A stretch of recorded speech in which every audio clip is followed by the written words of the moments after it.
Huyu ndiye mchezaji wa soka ambaye pia ni mchungaji wa kanisa, anaitwa Roberto Firmino, mchezaji wa soka raia wa Brazil anayechezea klabu ya Al Sadd ya nchini Qatar kwa sasa, ambaye pia aliwahi kuichezea Liverpool. Jamaa ni mchungaji wa kanisa la Kiinjili alilolianzisha mwenyewe mwaka 2024.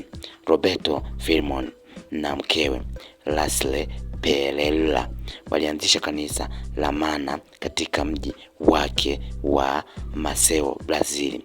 Alitawazwa rasmi kama mchungaji wa Kiinjili mnamo Juni mwaka 2020. Licha ya jukumu hilo la kiuchungaji, Firmino ameendelea na taaluma yake ya mpira wa miguu, akiweka usawa katika huduma yake na majukumu yake ya uwanjani, ambapo wengi wameweza kushangazwa na namna ya mtindo wa mchezaji huyo, ambapo wachezaji wengi wamekuwa ni wazito zaidi kuweza kuhudhuria masuala ya kanisani kutokana na imani ambazo zipo katika jamii za kudai kwamba ukiwa mchezaji ni lazima uwe upande fulani na utakiwa kuwa pande zote mbili. Lakini kwa Firmino, yeye amekuwa tofauti, kwa kuwa yeye anatimiza majukumu yake akiwa uwanjani, lakini baadaye anaenda kutimiza majukumu yake kama mchungaji katika kanisa hilo huko kwao. Jamaa yuko tofauti na wachezaji wengine kwa kuwa yeye anafanya vyote kwa pamoja, yani anacheza mpira lakini pia anakuwa ni mchungaji, yani ni mtumishi wa Mungu, tofauti na wachezaji wengine ambao wao